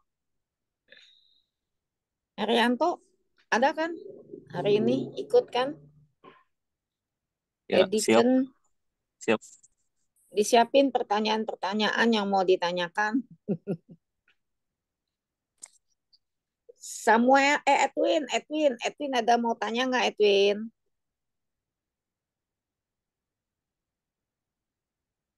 Edwin dibuka? Tidak, Bu. Sudah. Sudah. Yang rajin ya ikut ya. Yang rajin ikut MBA Ya, Bu, bahasannya. Ya. Itu kok engkong kamu tuh sayang sekali sama kamu. Iya. Saking sayangnya tuh. Itu engkongnya Pak Teguh, Ibu Linda. Engkongnya Edwin. Iya. Oh iya. Iya. Bukan, Saking Bu. sayang tuh. Bukan. Jadi dia temannya si Lukas. Nah, Lukas ini yang cucu keponakan saya. Oh iya. Seperti yang sudah saya jelaskan, Bu. Jadi di grup kita itu, aduh, kata istilahnya Bu Wendy, buat lah, amsyong lah, Bu. Bohwat. Ada. Orangnya itu ada di MBA. Itu pertama, Bu ya. Ya kan? Untuk Tuhan aja dia udah sepelekan. Di grup aku udah ngomong. Disindir-sindir tetap nggak merasa. Di Japri juga tidak menjawab. Itu bagaimana, Bu? Kemudian di bidang pekerjaan, dia junior saya, Bu, di Kimia Farma itu. Dia juga Oh, nggak pernah datang di perkumpulan dana pensiun 2 bulan sekali. oh. Aku sampai bilang lah, kita ini hidup di Indonesia, khususnya di Yogyakarta, Hadiningrat, yang harus dijunjung tinggi itu sopan santunnya. Nah, dia tetap kayak gitu. Oh, ya. Tapi ya sekarang ya sudah, Oke. kebaskan aja kasut kakimu, debu-debumu itu. Sabar. Pak Bukan, Abraham ini udah datang nih. bukan masalah sabar. Ibu selalu bicara sabar terus. Nggak bisa dibiarkan. Ayo, Edwin ya. Semangat ya.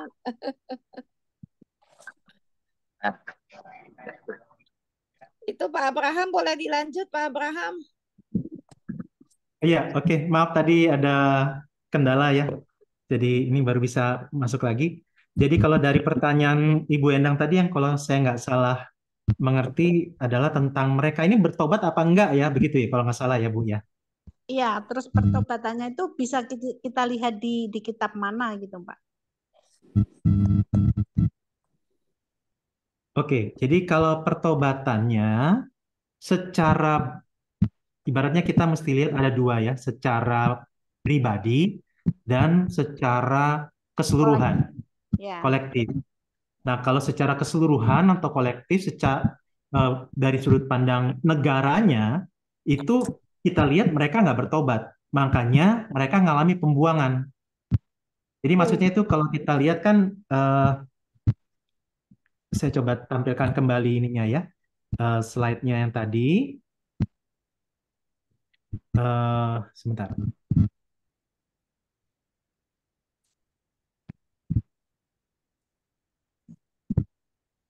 Nah, jadi kalau kita lihat di sini ada pembuangan ke Asyur, kemudian ada bait suci dihancurkan. Nah, ini berarti mereka itu udah ratusan tahun dihimbau, ditegur, disampaikan firman, tapi mereka ternyata sebagai negara nggak ada pertobatan massal. Akhirnya Allah hukum, ya. Nah, maaf. Nah, jadi kalau kita lihat mereka nggak bertobat, sehingga akhirnya untuk kerajaan Israel Utara, akhirnya apa? Setelah pembuangan ke Asyur itu, akhirnya suku-suku Israel yang tergabung dalam kerajaan ini langsung sudah ibaratnya hilang ke Israelannya karena dikawin campurkan dengan daerah bangsa-bangsa lain. Nah, kalau kerajaan Israel Selatan, yaitu kerajaan Yehuda, mereka ketika nanti akhirnya tahun 586 itu dibuang ke Babel, sampai beberapa kali dibuang, ternyata di situ Tuhan pelihara kemurnian mereka sebagai orang-orang dari suku Israel. Jadi itu ada suku Yehuda, ada juga Benyamin, dan Lewi juga ada di situ. Jadi itu tetap terpelihara kemurnian sukunya ya. Nah, jadi setelah 70 tahun mereka dibuang, nanti mereka satu demi satu akan kembali ke Yerusalem. Jadi kita lihat di sini nantinya memang mereka kalau sampai Allah kembalikan ke tanah perjanjian, artinya kita melihat ada pertobatan. Makanya misalnya kisah tentang Daniel, Ezra, Nehemia, itu adalah pemulihan Allah atas Israel yang sudah ibaratnya apa ya? Mereka sudah selesai menjalani hukuman atas dosa mereka. Gitu. Jadi kalau dibilang apakah ada pertobatan, yang kita lihat ada, ya. Begitu. Semoga cukup jelas ya, Ibu Endang. Iya, Pak. Terima kasih. Sama-sama.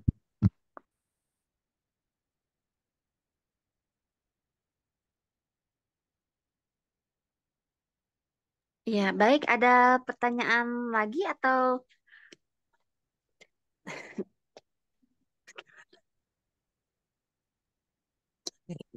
Satu pertanyaan, Pak. oh iya, Dan boleh ya, silakan. Ya, Pak Rianto. oh, ini kan bangsa Israel kan eh, kocak-kacir keluar dari bangsa itu katanya ada tafsiran nih. Kalau bangsa Israel sudah masuk ke dalam suatu kota perjanjian, seluruh bangsa Israel akan terjadi akhir zaman. Apakah itu benar ya Pak? Menurut tafsiran itu, maksudnya bangsa Israel sudah berkumpul di seluruh dunia gitu, berkumpul menjadi satu bangsa.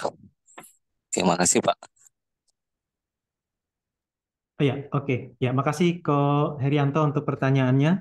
Jadi memang ya bahwa ada yang menafsirkan seperti itu bahwa eh, kalau misalnya nanti orang-orang Yahudi yang tersebar kemana-mana ini kembali ke tanah Palestina sana, ada yang bilang bahwa itu akan terjadi akhir zaman gitu. Nah, eh, tapi ada juga yang mengatakan bahwa Israel itu bukan hanya Israel secara jasmani, tetapi Israel rohani yang turut mendapatkan berkat dari perjanjian antara Allah dengan Abraham. Nah, Israel rohani itu adalah siapa? Kita. Orang-orang yang beriman kepada Kristus itulah yang disebut sebagai Israel rohani, gereja. Jadi gereja di sini bukan maksudnya bangunannya, bukan institusinya, tetapi umat Allah yang dipersatukan oleh iman kepada Kristus itu adalah Israel rohani. Nah, cuma memang kembali ada yang menafsirkan bahwa eh, Israel jasmani pun nanti akan diselamatkan juga dan itu menjadi semacam tanda-tanda zaman ya. Karena memang kalau mengacu kepada surat Roma, di situ dibilang bahwa ketika orang Israel itu tidak bertobat, Allah justru membawa keselamatannya itu untuk dinikmati oleh bangsa-bangsa non-Israel. Nah, tapi nantinya orang Israel juga akan bertobat sebagai negara ya, as a nation, sebagai sebuah negara. Tapi secara individu-individu bisa aja ada yang tetap tidak bertobat, tidak mau kembali kepada Allah. Kenapa? Ya di satu sisi memang karena dosa, dan di sisi yang lain karena mereka mengharapkan Mesias yang sesuai dengan keinginan mereka. Bagi mereka, kebanyakan ya, bagi mereka para penganut orang-orang Israel yang menganut agama Yahudi, bagi mereka Yesus itu bukan Mesias yang dijanjikan di dalam perjanjian lama. Mereka masih menantikan Mesias yang harapannya itu seperti yang dinubuatkan dalam perjanjian lama. Padahal barusan kita sudah sempat lihat kutipan-kutipannya, Yesus itu menggenapi nubuat tentang Mesias di perjanjian lama. Nah, cuma memang ya kita perlu lihat orang Israel itu ada yang menganut agama Yahudi, ada yang menganut juga agama Kristen. Sehingga tidak tidak semua orang Israel itu menolak Yesus. Ada juga orang-orang Israel yang beriman kepada Yesus. Tapi ada juga orang-orang Israel yang tidak percaya Yesus, mereka masih menantikan Mesias yang sesuai dengan keinginan mereka. Nah, jadi memang bisa dibilang kita tetap melihat sebagaimana Alkitab menuliskan bahwa memang Israel jasmani ini tetap menjadi satu umat yang memang dipakai Allah ya untuk menghadirkan keselamatan sehingga umat manusia dari negara dan bangsa lain juga bisa menikmati keselamatan tersebut. Jadi ya kita tetap melihat Allah nggak mungkin meninggalkan dan mencampakkan begitu saja ya eh, bangsa Israel termasuk yang kita lihat sekarang di zaman ini gitu. Ya, Cuman kalau terima apakah kasih itu Pak. menjadi buat akhir zaman saya belum bisa pastikan juga, tapi mungkin saja bisa terjadi seperti itu. Ya, sama-sama Ko Herianto. Terima kasih Pak Abraham. Ya, Menarik nih Pak Abraham, bicara tentang Israel, bangsa bangsa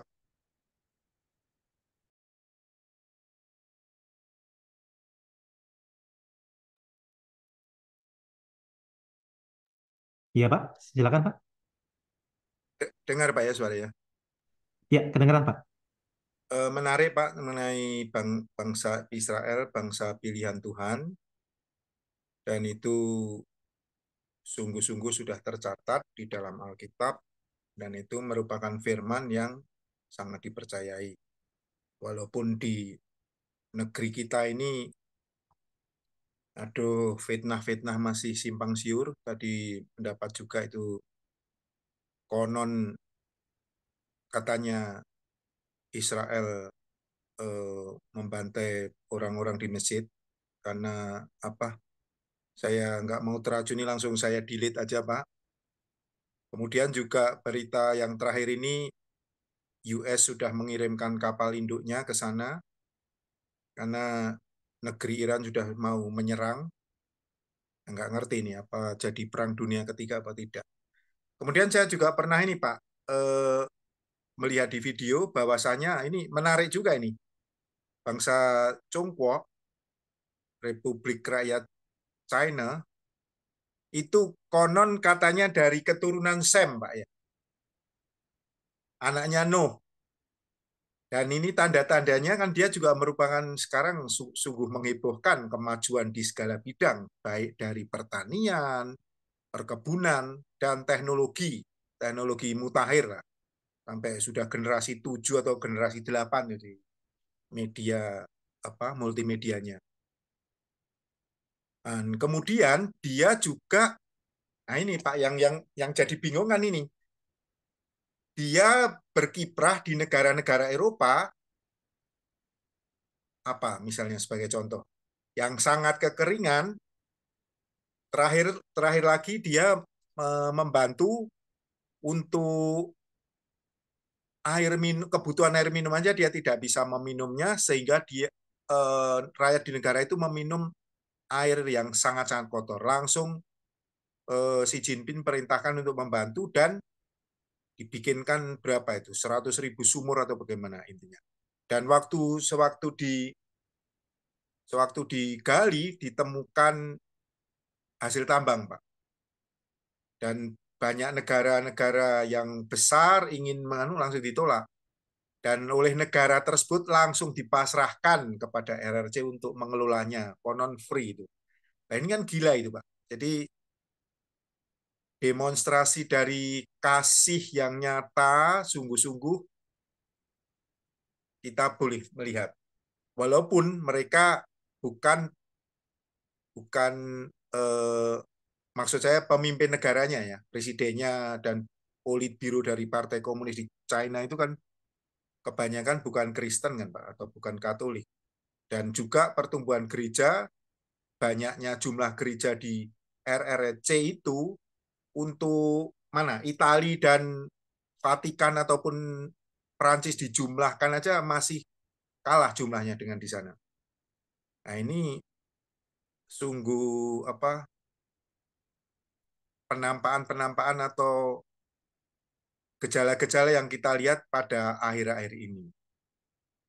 Saya juga berpikir kalau misalnya kalau misalnya negeri sebesar Cina itu masa bukan negeri yang diberkati, padahal tanda-tandanya sudah nampak sekali. Mereka melakukan apa yang sudah diperintahkan oleh Tuhan. Dan ada video yang tadi sebut tadi, mereka dari garis keturunan Sem ini. Nah, bisa jadi, ya kan Pak? Nah ini mohon penjelasan dari Bapak, bagaimana? Apakah ini memang benar seperti itu atau bagaimana? Terima kasih Pak. Ya, makasih Pak Teguh. Ya di satu sisi memang kita tetap melihat bahwa ada anugerah umum Allah ya, bahwa Allah itu punya penyingkapan dan anugerah ada dua, ada anugerah umum, ada anugerah khusus. Dan yang melalui kisah ini kita melihat anugerah umum Allah bahwa setiap kita itu adalah gambar Allah. Meskipun memang gambar Allah ini karena dosa rusak. Nah, cuman bukan berarti gambar Allah ini hilang. Nah, salah satu sifat Allah adalah kasih. Nah, karena kita manusia adalah gambar Allah, maka kita masih bisa mengasihi. Meskipun memang kita kasihnya tidak jarang tercemar oleh dosa juga, motivasinya, caranya, dan lain-lain. Tapi kita lihat dari kisah yang Pak Teguh kutip tadi, itu adalah salah satu wujud bahwa itu gambaran dari anugerah umum Allah, di mana manusia sebagai gambar Allah masih bisa untuk mencerminkan salah satu sifat Allah, yaitu kasih. Sehingga dalam hal ini yang kita lihat bahwa pemerintah RRC ini sedang mendemonstrasikan salah satu anugerah umum Allah, yaitu memberikan kasih kepada sesama. Motivasinya apa? Memang kita tidak bisa pastikan. Apakah mereka benar-benar murni ingin membantu, ingin menolong, ataukah memang ketika melakukan penginderaan menggunakan satelit ternyata mereka menemukan ada tambang di sana. Ya, kita tidak tahu juga ya, tetapi yang kita lihat secara umum bahwa itu wujud dari gambaran bahwa jejak-jejak gambar Allah di dalam diri manusia masih ada. Manusia masih bisa mampu mengasihi sesamanya. Sehingga justru ini menjadi satu hal yang mengatakan bahwa melalui kasih, orang seharusnya mulai bisa lebih mencari Allah. Begitu. Nah, kemudian tentang apakah orang-orang dari RRC ini adalah keturunan dari Sem, saya belum bisa pastikan, Pak. Dalam artian, apakah memang benar-benar secara garis silsilah itu memang berasal dari keturunan Sem. Sem kan itu berasal dari anak Nuh ya, Sem, Ham, Yafet. Dan memang ya ada yang mengatakan dari 3 anak Nuh inilah kemudian muncul keberagaman umat manusia di dunia ini ya. Ada yang kulit putih, kulit kuning, kulit hitam, ada yang rambutnya lurus, ikal, dan lain-lain. Nah, cuman apakah orang-orang RRC ini merupakan silsilah dari Sem? Saya belum bisa pastikan, karena kalau secara langsungnya itu orang-orang rumpun Semitik, itu salah satu cirinya adalah cara mereka menulis itu, kaligrafinya itu dari kanan ke kiri, Pak. Gitu. Jadi orang-orang Timur Tengah sana yang berasal dari rumpun Semitik itu salah satu cirinya adalah mereka kalau menulis itu dari kanan ke kiri. Nah, sebenarnya orang Arab pun itu berasal dari rumpun Semitik. Iya. Jadi nulisnya dari kanan ke kiri. Begitu. Nah, Ismail kalau lah ya. iya, Ismail. Nah, cuma memang kita mesti waspada dalam artian apakah Ismail orang Islam? Bukan. Apakah orang Bukan. Islam itu benar-benar hanya Arab atau orang Arab itu pasti Islam? Enggak juga. Karena kita mesti ingat agama Islam baru muncul tahun 500 atau 700 Masehi. Abad Sedangkan ke-7 Ismail ya. itu ya abad ke-7 ya, tahun 700. Berarti Ismail itu bahkan ribuan tahun sebelum Yesus. Jadi Ismail bukan orang Islam. Yang kedua, orang Arab pun sudah ada bahkan sebelum agama Islam disebarkan. Iya. Jadi kita bisa lihat bahwa sebenarnya mereka juga salah satu dari bagian rumpun Semitik ini. Nah, kalau orang RRC saya belum bisa tahu, belum bisa pastikan, Pak, karena dari ciri penulisannya sudah beda. Cara menulisnya beda, jadi agak sulit untuk saya bisa simpulkan. Apalagi Iya. mungkin gramatikanya juga berbeda. Saya belum tahu ya, apakah kalau dalam tulisan Mandarin itu apakah ada unsur gender? Maksudnya begini, kalau bahasa Ibrani itu ada gender, maksudnya satu kata itu kadang itu punya pengertian ini maskulin atau feminin atau netral. Nah, kalau dalam bahasa Mandarin saya belum tahu itu ada apa enggak. Kayak Ada apa? kayak Ada. kayak grammar kayak bahasa Jerman ya. Iya, kalau Ada kalau gendernya. bahasa Inggris mungkin nggak kelihatan, tapi kalau bahasa Yunani juga kelihatan. Misalnya Jerman kata ada, Pak. Jerman ada ya gender ya. Ada. Gender, mengenal gender itu Jerman. Tadi itu yang ahli Mandarin bicara itu, Pak. Dari tadi nggak terdengar Nggak usah. suaranya. Ada gender, Pak ya. Ada, Pak. Ta itu Jadi ada- dia kan. Ada ta dia untuk laki-laki, ta dia untuk perempuan. Maksudnya gini Pak, misalnya ya, misalnya kalau kata apa namanya, misalnya the dalam bahasa Inggris itu ada berbagai macam penyebutan. Jadi kalau untuk maskulin itu dalam bahasa Inggris itu sebutannya dalam bahasa Yunani misalnya itu ho. Nah kalau misalnya untuk feminin itu he. Nah, jadi misalnya kalau ambil contoh misalnya kalau dalam Yohanes pasal 1 ayat 1 ya, pada mulanya adalah firman, in the beginning was the word. Nah, the word ya, sang firman. Nah, kita bilangnya sang firman karena kata the itu dalam bahasa Yunaninya ho. Ho itu untuk maskulin. Sehingga word atau kata atau firman dalam terjemahan kita itu ini bukan mengacu kepada benda abstrak tetapi mengacu kepada pribadi. Gitu. Jadi artikel the dalam bahasa Inggris itu kalau dalam bahasa Ibrani ataupun Yunani itu kadang-kadang ada gendernya. Jadi untuk cowok beda, untuk cewek beda. Nggak ada Ada kalau Mandarin. nggak ada sifat itu ya. Maksudnya ada kata benda yang ini sifatnya maskulin, sifatnya feminin, nggak ada Pak ya? Nggak ada. Oh, Setahu oke, saya oke. Ya, yang berarti ahli mungkin Jerman coba Pak, yang ahli Jerman. iya. Kalau bahasa beberapa negara Eropa masih ada ya, misalnya bahasa Yunani itu ada gender ya. Kata bendanya kadang ada unsur gendernya. Maksudnya itu punya tipenya. Ini tipe maskulin, tipe feminin, tipe netral. Jerman mungkin juga ada. Hmm. Tapi saya belum tahu apakah hal-hal yang lain selain bahasa itu Tadi ternyata ada sama kemiripan. gaya penulisan bisa tanya Pak Musa itu Pak. Kalau Arab, kalau Ibrani juga kanan ke kiri ya Pak nulisnya. Iya, betul Pak. Kanan ke kiri. Persis bahasa Arab seperti di Al-Quran itu Pak. Kalau huruf per hurufnya memang bahasa Ibrani itu lebih sederhana goresannya.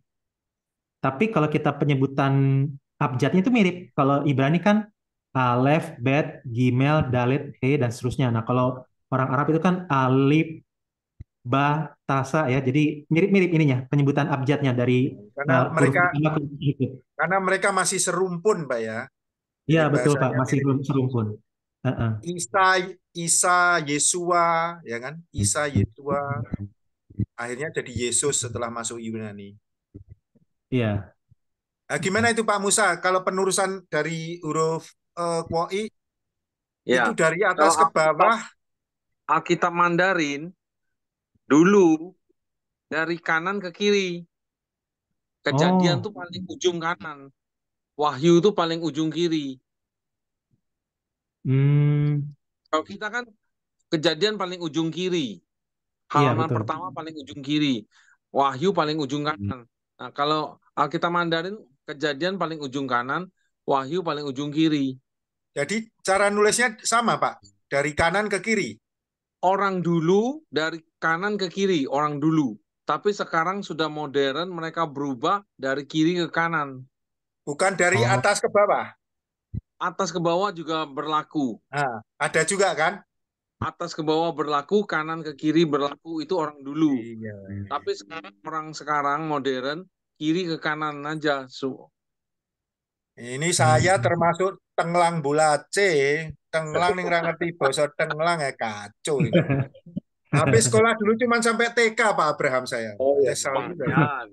Kita kalah sama Kiai NU tuh dari Surabaya itu. 20 tahun studi di Congko. Waduh, Pak Musa aja Nanggung mereka kalah paham. ngomong kuoinya itu. Dan waduh, dia belajar filsafat Cina yang sungguh-sungguh luar biasa itu. Fasih bahasa Mandarin, Pak ya? Wah, luar biasa, Pak. Siapa itu Pak Musa namanya? Aduh, namanya lupa. Nanti saya cari Pak videonya. Oh, yang tadi tentang silsilah orang Cungko itu dari Rumpun Nah, Sem, saya belum tahu Pak. Tapi kalau Bapak ada infonya boleh ya, share di grup atau share pribadi juga boleh Pak. ya. Nanti saya cari Pak ya. Ada di YouTube apa belum? Nanti saya coba pelajari juga. Ya. Jadi kalau melihat sifat-sifatnya kok jadi gimana ya? Kan mereka juga termasuk bangsa yang terberkati kan? Dan luar biasa ya kalau misalnya Jepang ya Pak. Ini bicara sejarah sih. Konon kata Soekarno kalau kita nggak ngerti sejarah ya nggak bisa hidup lah ya. Jepang setelah bom atom Hiroshima 14 Agustus 1945 kan hanya dalam tempo berapa lama itu, berapa puluh tahun dia sudah bangkit. Nah, Cina juga rupanya begitu loh. Negara sangat-sangat miskin. Siapa? PM-nya tuh Deng Xiaoping. Dia langsung kunjungan ke Amerika, langsung dia kirim rakyatnya studi ke sana. Itu pertama. Kemudian yang barusan kita saksikan Olimpiade, Pak. Wah, itu luar biasa loh. Jadi bagaimana ini caranya mengalahkan Cina ini dalam bidang tenis meja, pingpong. Ya sudah. Jadi ingat omongannya James Riyadi, Pak. Dulu waktu masih bikin di kiatnya ngisi di Tempo itu, bagaimana mau menangkap kuda ya? Tangkaplah kuda dengan kuda. Nah, jadi mereka langsung membajak ini orang-orang keturunan Chinese, walaupun ada yang 60-70 tahun masih sebagai atlet disuruh main, Pak. Pengen ini mencari kemenangan. Ya sudah. Mata sipit harus musuhkan mata sipit. Nah, Amerika ampun-ampunan itu. Kemudian tim Olimpiade yang bidang komputer, teknologi informasi itu juga isinya sipit semua loh, Pak. Tapi menjadi warga negara Amerika itu coba. Nah, bagaimana itu? Nah, di lain pihak negara Konoha kok menjajah. Aduh, habis pikir. Jadi memang kalau orang buta literasi itu kiamat ya, Pak ya. Benar-benar kiamat itu. Nah, jadi kita sangat bersyukur dengan bisa membedah Alkitab ini. Itu. Novi Basuki, terima kasih Pak Musa. Novi Basuki, Pak Abraham. Jadi beliau seorang ulama muda dari NU. Aduh, fasih sekali Pak cara ngomong Mandarinya itu. Luar biasa itu. Itu Pak. Jadi banyak positifnya lah dengan keberadaan. Makanya tidak mengherankan negara Cina sekarang makin diberkati. Kemudian kabar terakhir Pak, kabar terakhir ini Pak. Dia sudah menyiapkan tempat tinggal di bulan Bapak. Jadi bulan Cina yang pertama mengeksplor, jadi tidak ada Konoha apalagi ketinggalan zaman. Nanti mereka akan mengekspor yang rakyatnya udah miliaran itu ke sana, Pak. Nah, itu. Di lain pihak, orang-orang sebelah kan masih dibodoh-bodohin aja kan. Masih berujar sekitar 72 bidadari lah. Saya kalau membaca itu, aduh, mau ketawa tapi takut dosa, Pak.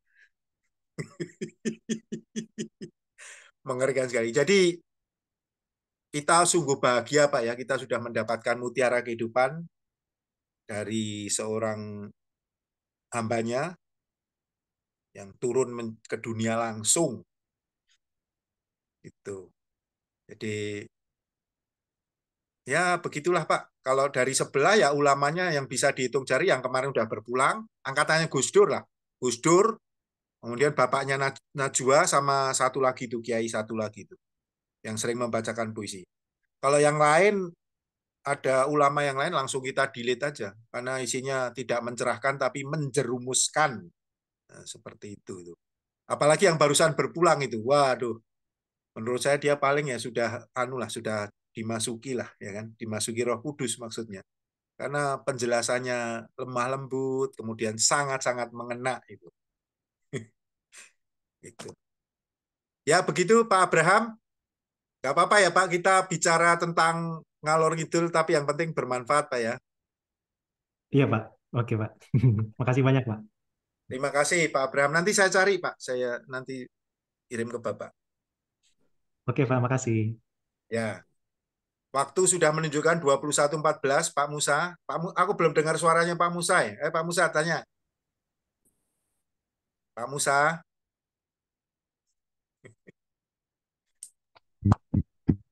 Sudah diwakili Pak Teguh. Gimana itu Pak Musa kok teman-teman Bapak eksodus? Saya memasukkan 2, Bapak meninggalkan 2. Rapopo. Astagfirullahaladzim. Jadi pas dong 1 plus 1 min. Makanya Bu, plus 2 langsung resign 2. Iya. Kemana pula itu? Aduh. Ayo Edwin ajakin teman-temannya ya. Tuh. Dengarkan tuh Edwin. Ayo ditambah apa kata lagi. Orang tua. Biar anak-anak muda tambah. Biar pada baca semua kitab.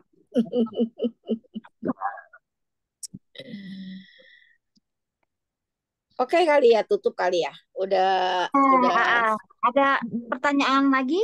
Apa kita tutup saja? Terima Kayaknya kasih udah. Bu Lindawati. Iya, sama-sama.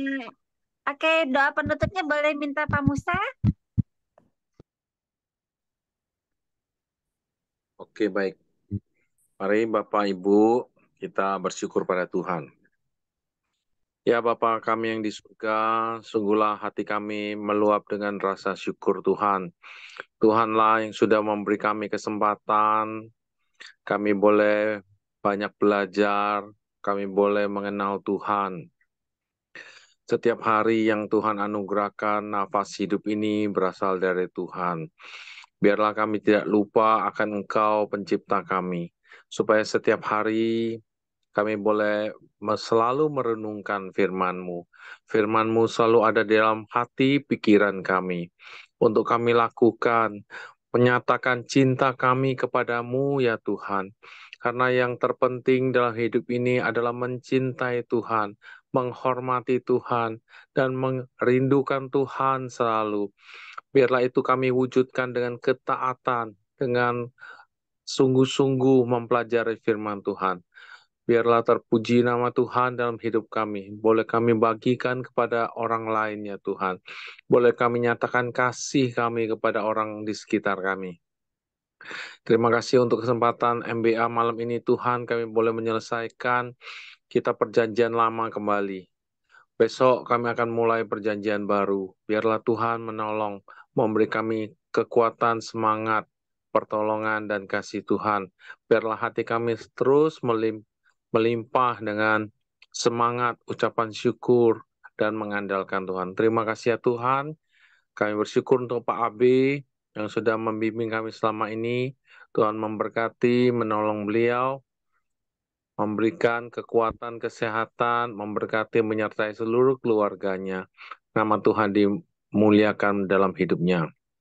Kami serahkan diri kami masing-masing ya Tuhan, dimanapun kami berada, di Indonesia ini, baik di Jawa, Sumatera, dimanapun, di Jakarta, kami serahkan ke dalam tangan Tuhan. Tuhan menolong kami, Tuhan menjaga kami. Kami bersyukur, berserah, berdoa hanya kepadamu. Demi nama Tuhan Yesus, Allah kami yang hidup, kami sudah berdoa. Amin. Ya, terima kasih Pak Musa, terima kasih Untuk Pak Abraham. Untuk pertemuan selanjutnya tanggal 28 Agustus ya.